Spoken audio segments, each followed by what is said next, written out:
Kabar duka dari tanah air mengguncang dunia.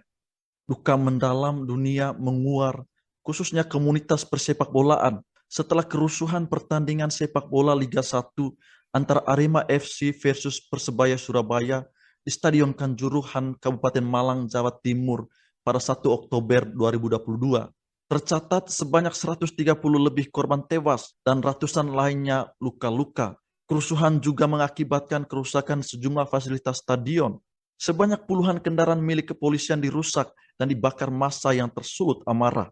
Publik dan masyarakat tahu kerusuhan terjadi seusai Persebaya mengandaskan harapan Arema FC dengan skor 3-2. Bagi tim Persebaya, kemenangan dalam pertandingan tersebut ialah sejarah manis yang layak dirayakan dan dikenang. Tidak salah, untuk kali pertama Persebaya menang atas tim Singoedan di Stadion Kanjuruhan setelah penantian 23 tahun.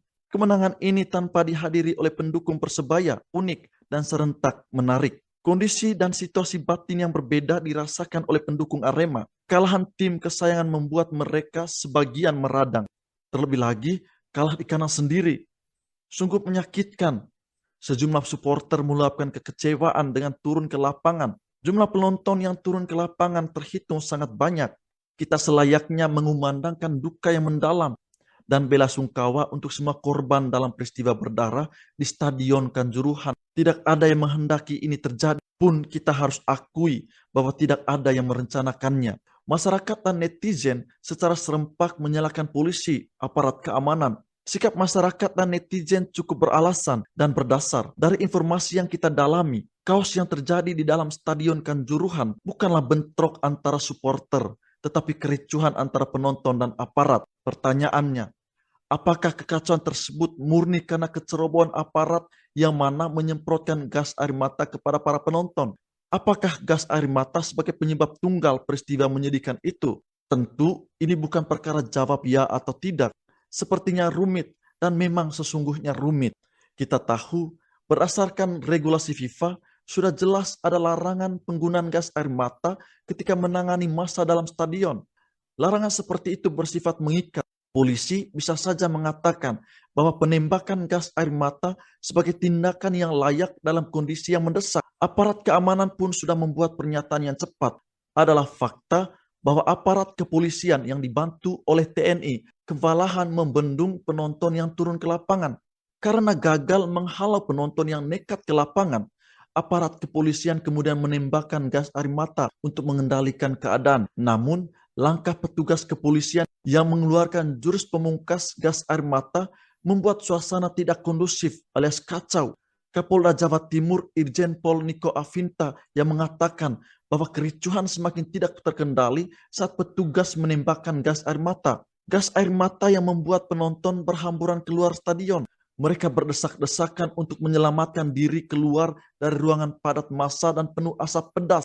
Celakanya, jumlah penonton sebanyak 42.000 yang melebihi kapasitas stadion yang seharusnya hanya 38.000 orang membuat aliran penonton keluar tersumbat. Akhirnya mereka terjepit, terinjak-injak dan kehabisan napas hingga merenggang nyawa. Banyak orang menyebut peristiwa ini sebagai tragedi. Oke, kita katakan tragedi Kanjuruhan mencoreng wajah Indonesia di kancah internasional. Di tengah usaha keras kita mendongkrak prestasi sepak bola nasional ke tingkat dunia, bayangan-bayangan persepak bola nasional jatuh ke titik nadir tidak bisa terhindarkan lagi. Kalau kita boleh jujur, ini bukan tragedi. Memang kita pasti mengatakan ini tragedi yang sangat menyedihkan. Banyak orang menjadi korban. Air mata kesedihan dan perkabungan mendekap dalam hati masyarakat Indonesia. Saya akan berbeda pendapat dengan Anda. Bagi saya jelas, sesuatu yang bisa diprediksi pasti bisa dikontrol.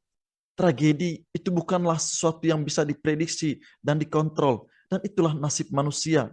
Peristiwa di Malang bukan tragedi kemanusiaan. Itu adalah hasil kegagalan antisipasi perencanaan pengendalian massa.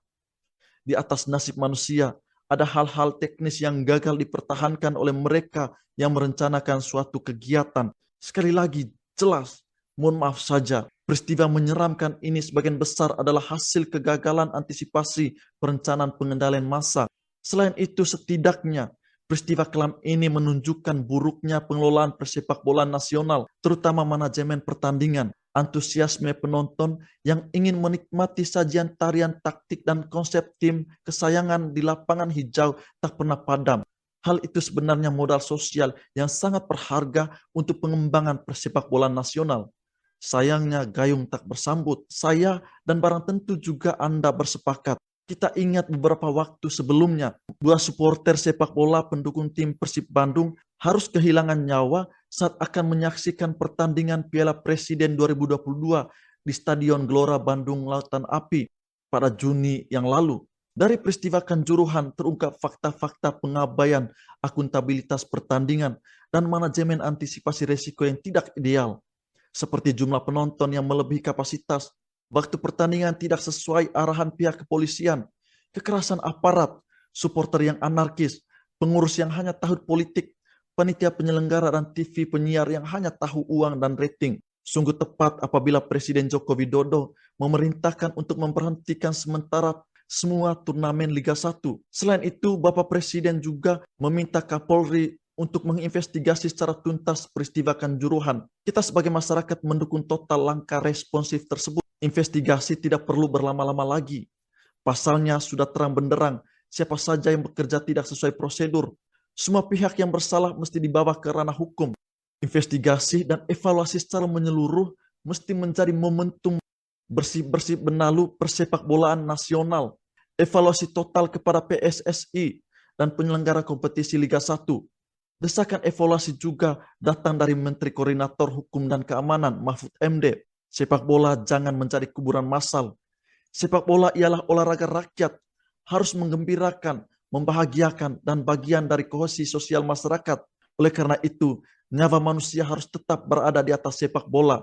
Selain itu, mendesak dan penting, semua orang terutama pihak-pihak yang dirugikan dari peristiwa sedih ini, semua prihatin atas insiden di Stadion Kanjuruhan, tetapi saat ini kita berharap untuk menahan diri. Stop terprovokasi kemarahan. Biarkan petugas dan tim khusus yang dibuat oleh Bapak Presiden untuk menginvestigasi peristiwa tersebut. Mari kita ciptakan suasana yang kondusif. Jangan sampai ada lagi korban berjatuhan. Sudah cukup. Terlalu mahal nyawa hanya untuk sepak bola. Disitulah semua orang bisa benar-benar bersatu dalam sepak bola.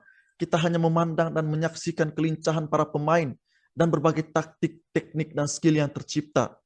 Bahkan pemersatu perbedaan pilihan politik. Tidak ada istilah pengikut Ganjar Pranowo dan Puan Maharani, pun pendukung Anies Baswedan dan pendukung Prabowo. Maka satu-satunya bahasa yang harus digunakan di lapangan bola adalah bahasa bola. Jangan bahasa yang lain, apalagi bahasa gas air mata. Lebih dari itu, kita juga ingin ada seorang yang tampil di publik untuk mengatakan peristiwa berdarah ini adalah tanggung jawab saya. Keberanian seperti ini sebagai tanda bahwa kita peduli dengan nasib manusia. Kita menuntut pertanggungjawaban pihak-pihak yang memungkinkan kerusuhan ini tidak bisa dikendalikan. Untuk kedepannya, penyelenggara liga dan semua pihak terkait mesti memastikan supporter diedukasi. Penyelenggara harus memikirkan keamanan secara detail. Aparat mesti lebih berhati-hati dan bijak dalam menjaga masyarakat.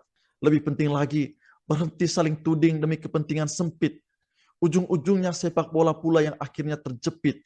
Sembuhkan duka, pulihkan luka, dan bangkit lagi sepak bola kita. Indonesia bisa.